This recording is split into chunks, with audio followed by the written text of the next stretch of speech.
বন্ধুরা, আজকের গল্প লিপস্টিক সিঁড়ি। বিড়ালি জঙ্গলে টোনা তার স্ত্রী টুনি আর মেয়ে টুকিকে নিয়ে থাকতো। টোনা একজন সাপুড়ে ছিল। গ্রামে গ্রামে সাপের খেলা দেখিয়ে যা উপার্জন করত তা দিয়ে সে তার সংসার চালাতো।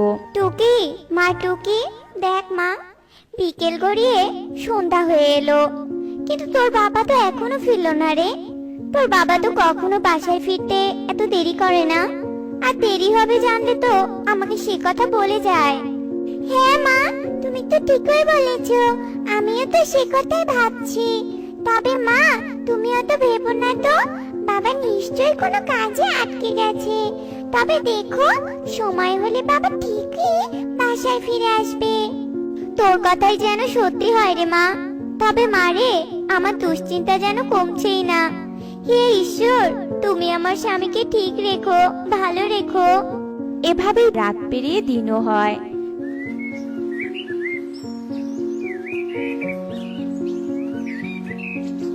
কিন্তু টোনার আর বাসায় ফেরা হয় না।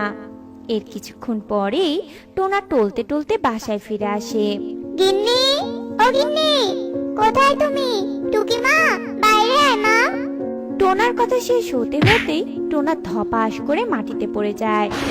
এইদিকে টোনার গলার আওয়াজ পেয়ে টুনি আর টুকি বাইরে আসে।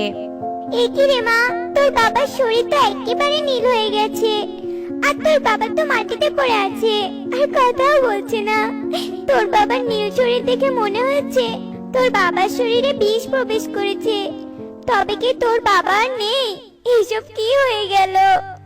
না মা, এসব কথা তুমি বলো না। বাবা আমাকে রেখে কোথাও যেতে পারে না। বাবা, তুমি কথা বলো। বাবা, আমার দিকে তাকাও বাবা। তুমি এমনটা করতে পারো না গো। ওগো, তুমি আমাদের ছেড়ে কোথাও যেতে পারো না। দয়া করে চোখ খোলো তুমি।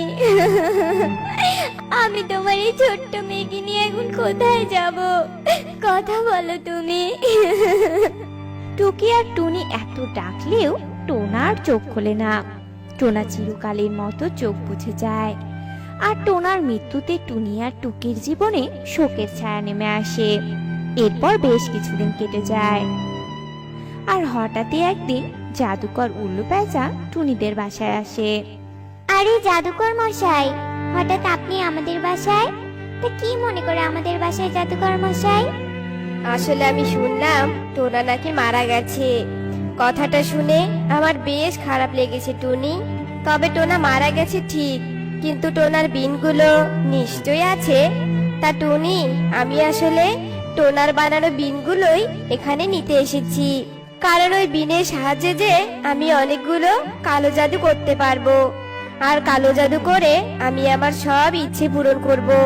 তা বলছি টুনি, তুমি তো জানো তোমার স্বামীর বিনগুলো কোথায় আছে। সেসব বিনগুলো আমায় দিয়ে দাও, আমি অনেক টাকা দিব তোমায় এর জন্য।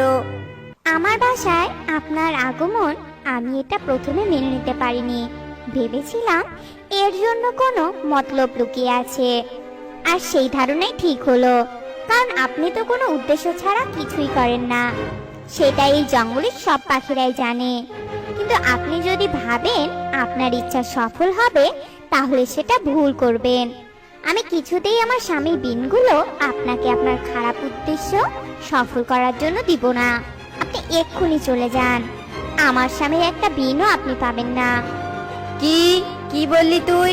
তুই দিবি না আমাকে ওই বিনগুলো? তবে তো তুই মহা বিপদে পড়বি। তুই এক্ষুনি আমার বিনগুলো দিয়ে দে বলছি।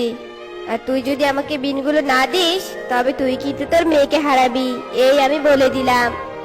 এ কথা বলেই উল্লু পেঁচা একটা ছুরি বের করে টুকির পেটে ঢুকিয়ে দেয়। আর তখনই সেখানে পাখির রানী প্রকট হয়।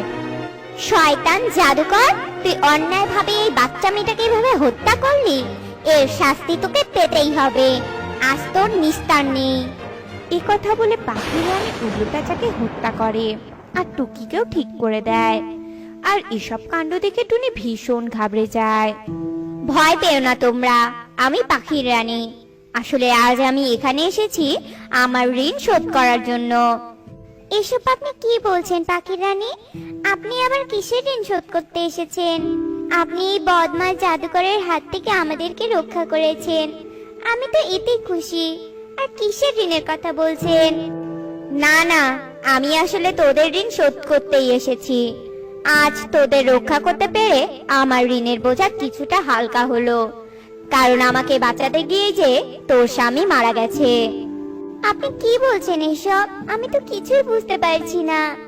হ্যাঁ, আমি সত্যি বলছি।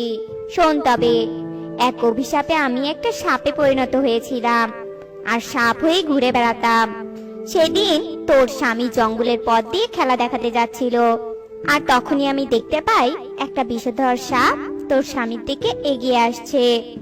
সরে যাও, সরে যাও বলছি, নয়তো ওই সাপ তোমায় দংশন করবে। তোমার পেছনে যে সাপ। এরপর টোনা সাপটা দেখতে পায় আর সরে যায়। এরপর টোনা একটা লাঠি এনে সাপটাকে না মেরে বরং সাপটাকে তাড়িয়ে দেয়।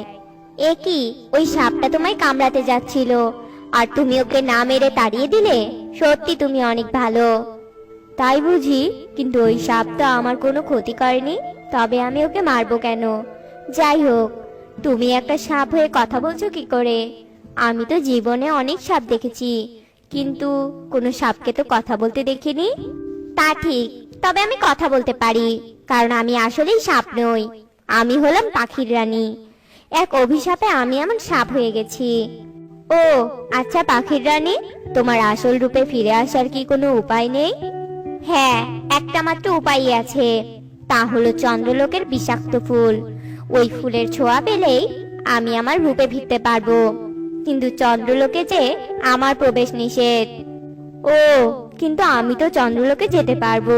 তুমি আমাকে চন্দ্রলোকে যাওয়ার উপায় বলে দাও, আমি চন্দ্রলোকে গিয়ে বিষাক্ত ফুল নিয়ে আসবো আর তোমার আসল রূপ ফিরিয়ে দিব। সত্যি সত্যি তুমি যাবে? তবে চন্দ্রলোকে যাওয়ার একটাই উপায় আছে, তা হলো মায়া মন্ত্র। আর মন্ত্রটি হলো, মায়া সিঁড়ি প্রকট হও, চন্দ্রলোকের পথ দেখাও। এই মন্ত্রটি পড়লে ওখানে একটা লিপস্টিক সিঁড়ি তৈরি হবে। সেই সিঁড়ির সাহায্যে তুমি চন্দ্রলোকে গিয়ে বিষাক্ত ফুল আনতে পারবে। এরপর টোনা মন্ত্র পড়ার পর সেখানে লিপস্টিক সিঁড়ি তৈরি হয়, আর তারপর তোমার স্বামী সেই লিপস্টিক সিঁড়ির সাহায্যে চন্দ্রলোকে গিয়ে বিষাক্ত ফুল নিয়ে আসে আর আমার শরীরে ছোঁয়ায়, আর সাথে সাথেই আমি আমার রূপ ফিরে পাই। আর সেখান থেকে কারণবশত চলে যাই। পরে জানতে পারি বিষাক্ত ফুলের প্রভাবে টোনা মারা গেছে, আর তখন থেকেই আমি তোমাদের খুঁজছিলাম। অবশেষে আজ তোমাদের পেলাম। তবে বিশ্বাস করো বোন, আমি জেনে শুনে কিছু করিনি। তোমরা আমাকে ক্ষমা করে দাও। তবে তোমাদের কোনো চিন্তা নেই, আমি সব সময় তোমাদের খেয়াল রাখবো। না না পাখি রানী, আপনাকে ক্ষমা চাইতে হবে না। আপনি তো জেনে শুনে কিছু করেননি, আর টোনা তো ভালো কাজ করেছে। না না, তা বললে হবে না। এখন থেকে আমি তোমাদের দেখাশোনা করব, তোমাদের আর কোনো বিপদ হবে না। এরপর থেকে পাখির রানী টুনি আর টুকির দেখাশোনা করত, আর টুনি আর টুকি অনেক সুখে দিন কাটাতো।